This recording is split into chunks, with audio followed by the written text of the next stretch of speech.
One thing you should know about me is that I love Stephen King stories. Another thing you should know about me is that I am obsessed with fantasy, be it in books, comics, games, films, or on TV. I'm all over it.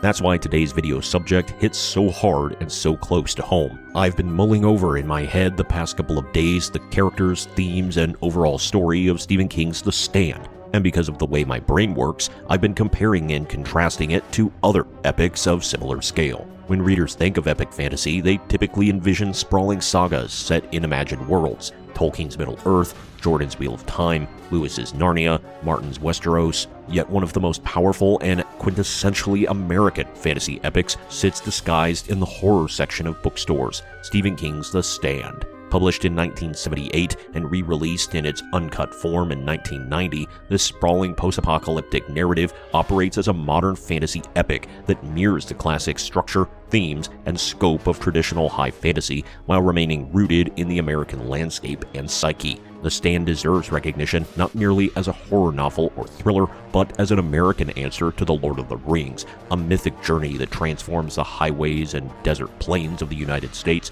into a battleground for eternal conflict between good and evil.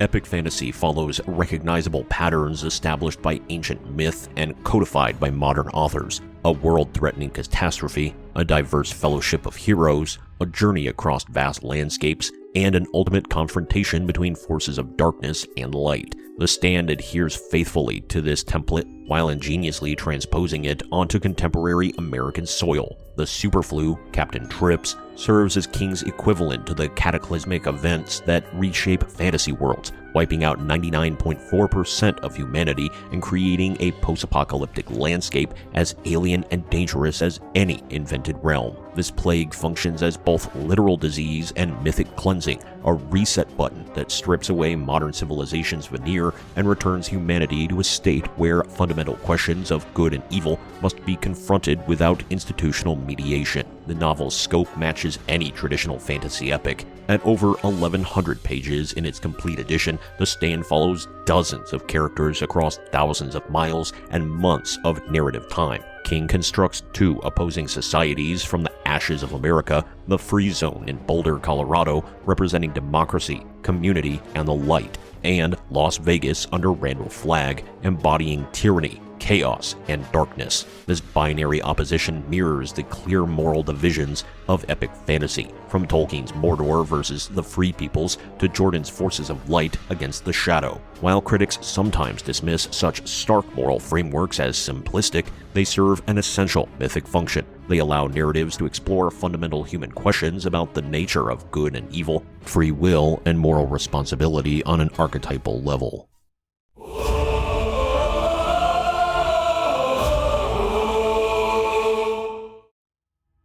Like all great fantasy epics, The Stand recognizes that world-changing events require not solitary heroes, but diverse communities of individuals who complement and challenge one another. King assembles his fellowship carefully. Stu Redman, the laconic Texan everyman, Franny Goldsmith, pregnant and resilient, Nick Andros, deaf and mute but morally clear-sighted, Larry Underwood, a musician seeking redemption, Glenn Bateman, a sociology professor who becomes the company's wise man, and Mother Abigail, the 108-year-old prophet who embodies spiritual authority. Each character brings distinct strengths, flaws, and perspectives, and their interactions form the emotional core of the narrative. This ensemble approach directly parallels the fellowship structures of classic fantasy, just as Tolkien provided hobbits, men, dwarves, elves, and wizards, each race contributing unique qualities. King offers a cross-section of American society. His characters represent different regions, classes,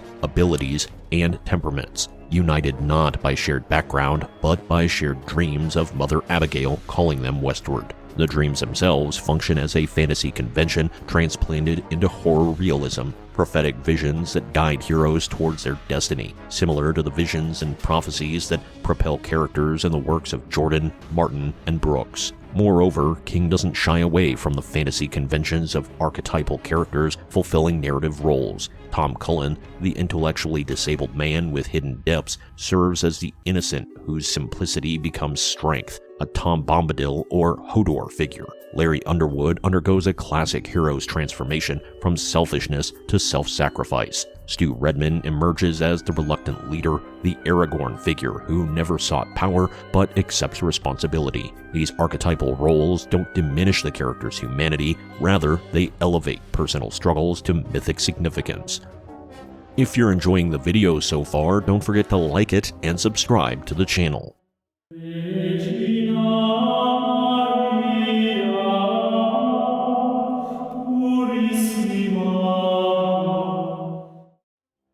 If The Stand functions as epic fantasy, Randall Flagg stands as one of literature's great dark lords. Flagg, also called the Walking Dude, the Dark Man, and numerous other aliases, embodies chaotic evil with an intensity matching Sauron, the Forsaken, or any fantasy antagonist. King portrays him as genuinely supernatural, a being of immense power who's existed long before the superflu and will endure long after. Flagg doesn't merely want political power, he seeks corruption, destruction, and the perversion of human souls. His Las Vegas represents a twisted inversion of civilization, where the worst human impulses, violence, domination, hedonism, are celebrated rather than constrained.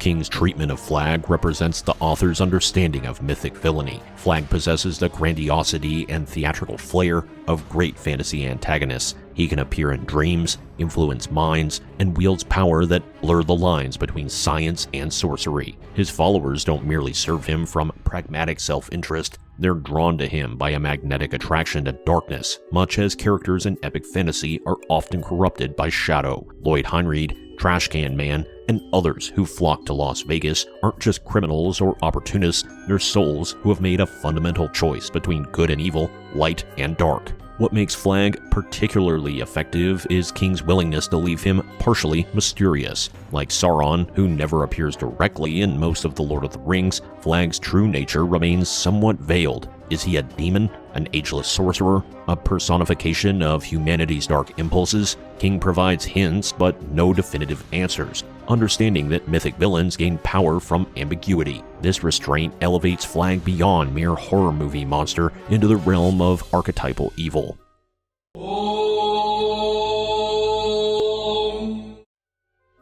Epic fantasy traditionally centers on physical journeys that mirror spiritual transformation. Frodo's trek to Mount Doom, Randall Thor's progression towards accepting his destiny, Fitz's long road through hardship in Hobbs' realm of the Elderlings. The Stand operates identically. The survivor's migration across America, from Maine, Texas, Oklahoma, and elsewhere towards Boulder, constitutes both literal travel and spiritual pilgrimage. Characters must choose not only their destination, but what they will become. Will they follow the dreams of Mother Abigail or the seductive call of Randall Flagg? Will they embrace community or individualism, sacrifice or selfishness, hope or despair? A climactic journey to Las Vegas undertaken by Stu, Glenn, Ralph, and Larry particularly embodies the fantasy quest tradition. These four volunteers walk into enemy territory knowing they'll likely die, driven by faith and a purpose larger than themselves. They carry no weapons of mass destruction, no secret plans, only the conviction that they must stand against evil, regardless of the cost. This mirrors the essential structure of fantasy quests, where heroes succeed not through superior firepower, but through moral courage and faith in forces beyond themselves. When the final confrontation comes, it's not human action that destroys Flagg's empire, but divine intervention, manifested through the unlikely vessel of Trashcan Man and his atomic bomb. A eucatastrophe, to use Tolkien's term for the sudden, grace-filled turn that snatches victory from certain defeat.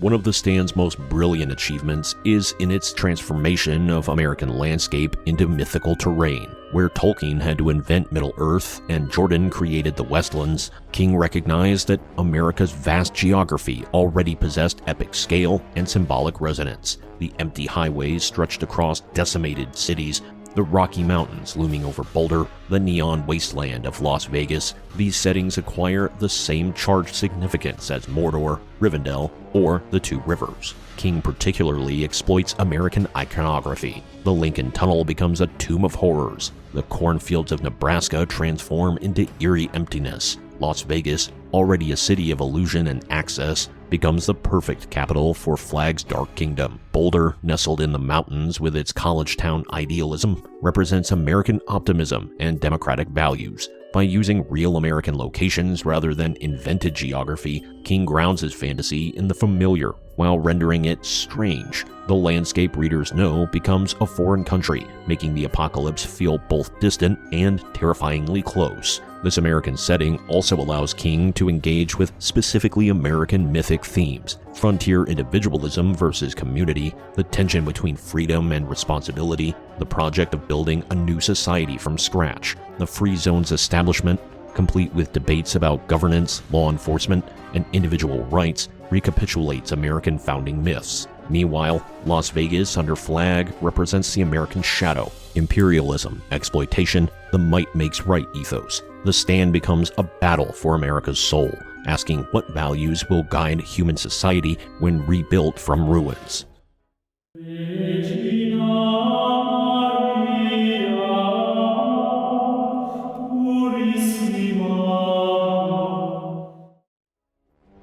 Epic fantasy typically incorporates supernatural elements and often metaphysical or spiritual dimensions. The Stand fully embraces this aspect, featuring prophetic dreams, demonic antagonists, supernatural plagues, and climactic divine intervention. Some readers and critics uncomfortable with explicit spiritual content have struggled with the novel's religious dimensions, but these elements are integral to its function as epic fantasy. King doesn't use the supernatural merely for horror effect. He engages seriously with questions of divine purpose, human free will, and cosmic conflict. Mother Abigail represents the light's spiritual anchor, a prophet who communicates divine will, but also struggles with pride and doubt. Her crisis of faith, when she vanishes into the wilderness believing that she's become too proud, demonstrates King's nuanced treatment of spirituality. She's holy but human, chosen but flawed. The dreams that guide characters to either Boulder or Las Vegas operate as divine sorting, revealing inner character rather than imposing external fate. People choose their destinations based on who they fundamentally are, making the supernatural elements a revelation of moral truth rather than arbitrary magic. The novel's climax, when the hand of God appears to detonate Trashcan Man's atomic bomb, is its most overtly fantastical moment. Some readers find this resolution unsatisfying, preferring human agency over divine intervention. But King follows epic fantasy conventions where ultimate victory often comes through grace rather than solely human effort. Gandalf's return in The Two Towers, the cleansing of the taint in The Wheel of Time's conclusion, these moments recognize that in battles of cosmic significance, human efforts must combine with transcendent aid. The hand of God in The Stand serves the same function. It affirms that the struggle between good and evil operates on levels beyond purely human conflict.